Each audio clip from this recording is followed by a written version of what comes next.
Seperti misalnya Allah Subhanahu wa taala memiliki telapak kaki. Saksi bahasan kita adalah Allah Azza wa Jalla di sini punya telapak kaki. Berarti ada sifat fisiknya Allah. Kalau ada peribahasa kepala batu, berarti kepalanya batu. Kalau ada peribahasa tangan panjang, berarti tangannya panjang. WKWKWK. Jadi nak ono lafadz ning Quran sing zahire Allah mirip mek makhluke, solusine napa ditakwil napa ditakwil. Misale Allah ngendikan ya dua fawqa aidihi, mutai tangane Allah sak ndure tangane wong kafir. Kan dadi ribet. Kowe ora usah terus bayangno Allah di tangan. Dawane sepiro, bentuke piye kan berarti ada tasbih apa? Nah, padahal kaidah bakunya Allah mukhalafatul bil hawadisi.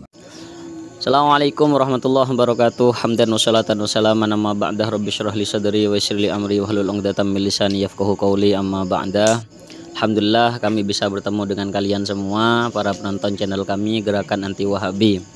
Pada kesempatan kali ini kami akan membahas tentang Khalid Basalamah yang salah fikir, salah faham di dalam memahami dzatiyahnya Allah. Karena Khalid Basalamah mengatakan bahwasanya Allah itu punya tangan, Allah punya kaki, Allah punya wajah.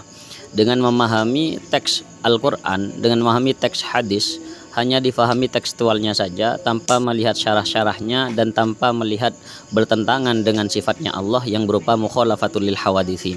Coba kita lihat videonya Khalid Basalamah. Allah Azza wa Jalla di sini punya telapak kaki. Berarti ada sifat fisiknya Allah.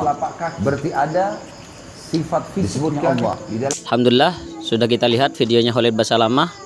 Dia jelas-jelas mengatakan bahwasanya Allah punya tangan, Allah punya kaki, Allah juga punya wajah. Intinya firman-Nya Allah difahami mentah-mentah oleh beliau dengan tanpa melihat bertentangan dengan sifat-sifatnya Allah apa tidak. Oleh karenanya pada kesempatan kali ini kami akan meluruskan pemahaman itu. Kalau kita katakan bahwasanya Allah punya tangan, Allah punya jisim, maka akan bertentangan dengan sifatnya Allah, yang mana Allah itu berbeda dengan makhluknya. Laisa kamitslihi syai'un, Allah tidak menyamai apapun. Kalau kita katakan Allah punya wajah, berarti seolah-olah Wahabi atau Khalid Basalamah menyamakan Allah dengan makhluknya, dan itu termasuk sifat nakes, sifat yang mengurangi kesempurnaan. Di dalam ayat Al-Quran, Allah berfirman di dalam surat Al-Baqarah, Bismillahirrahmanirrahim. Man dalladzi yuqridullaha qardan hasana fayudha'ifahu lahu ad'afan katsiratan al-ayah.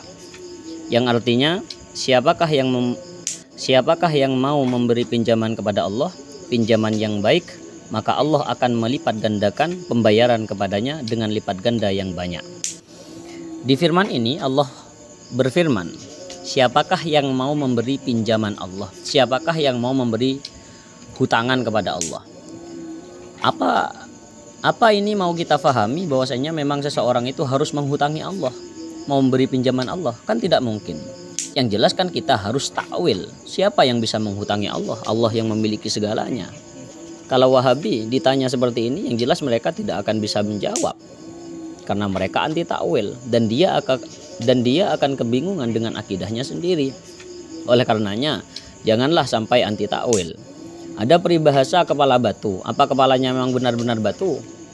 Ada peribahasa di situ panjang tangan, apa memang benar-benar tangannya panjang?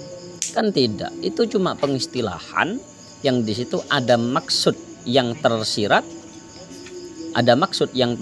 di dalam firman-firman atau kata-kata pepatah tersebut. Oleh karenanya di dalam memahami Al-Quran dan hadis, di dalam memahami firman-Nya Allah, di dalam memahami sabdanya Rasulullah, kita harus menggunakan konsep takwil, karena kalau tidak menggunakan konsep takwil kita akan terjerumus kepada pemahaman-pemahaman yang salah, yang akan lari kepada pentajisiman Allah, yang nanti dampaknya akan mengurangi sifat kesempurnaannya Allah dan akan melarikan Allah memiliki sifat naqs, sifat kekurangan, sedangkan Allah disucikan dari semua itu. Kalau memang mau menggunakan konsep tafwid, okelah, gak apa-apa, karena memang itu madhabnya ulama salaf. Konsep tafwid itu bukan kita katakan Allah punya tangan, tapi tidak. Yang dimaksud adalah firman-firmannya Allah, sabda-sabdanya Rasulullah. Kalau memang di situ melarikan kepada pemahaman pentajisiman Allah, maka kita pasrahkan maknanya kepada Allah, kita pasrahkan maknanya kepada Rasulullah, kita tidak usah memaknai. Itu adalah konsep tafwid. Wahabi adalah kelompok yang anti takwil. Jadi apapun yang difirmankan oleh Allah, yang tertera di dalam Al-Quran, juga tertera di dalam hadis, itu difahami mentah-mentah dengan tanpa mentakwilnya. Dan itu sangat bahaya. Kenapa kok sangat bahaya? Karena itu akan lari kepada mengurangi sifat-sifat kesempurnaannya Allah. Allah tidak mungkin memiliki sifat kekurangan, karena Allah disucikan dari semua itu. Wahabi juga anti tafwid, karena di dalam masalah tauhid, di dalam masalah akidah, kalau tidak tafwid ya takwil. Tafwid itu adalah madhabnya ulama salaf, sedangkan takwil adalah madhabnya ulama khalaf. Sedangkan Wahabi anti takwil juga anti tafwid. Lantas agama ini mau dibawa kemana oleh mereka? Oleh karenanya dari golongan kita, golongan Ahlus Sunnah wal Jamaah, kita tidak anti takwil.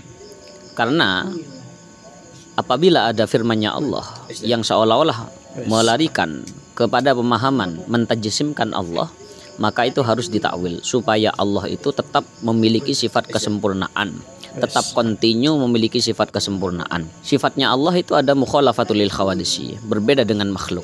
Kalau kita katakan Allah punya tangan, Allah punya kaki, seolah-olah Allah itu sama dengan makhluknya, dan itu tidak mungkin terjadi kepada Allah Subhanahu wa taala. Dan kita lihat bagaimana pembelaan dari Gus Baha atau keterangan dari Gus Baha. Quran sing dohire Allah mirip makhluke, solusine apa ditakwil apa? Misalnya Allah ngendikan ya dua fawqa aydihi, tangane Allah sandure tangane wong kafir kan dadi ribet. Ora usah tujuan Allah di tangan. Dawane sira bentuke piye kan berarti ada tasbih apa? Padahal kaidah bakunya Allah mukhalafatul hawadisi, maka harus ditakwil. Gus Baha sendiri ulama yang sudah terkenal alim, terkenal keilmuannya, beliau mengatakan bahwasannya kita harus mentakwil firman-firman Allah yang di situ melarikan kepada pentajisiman Allah. Seperti halnya firman yang berbunyi yadullahi fawqa aydihim, tangannya Allah di atas tangan-tangan mereka. Maka apa kita katakan di situ Allah memang memiliki tangan dan berada di atas tangan-tangan mereka? Yang jelas tidak. Kita takwil bahwasanya yad, lafat yadun itu bukan dimaknai tangan, melainkan dimaknai kekuasaan. Jadi kalau kita murati kekuasaannya Allah di atas kekuasaan mereka, dan ini akan menyelamatkan dari pemahaman-pemahaman yang melarikan Allah memiliki jisim. Semoga bermanfaat. Ihdinas siratal mustaqim. Wassalamualaikum warahmatullahi wabarakatuh.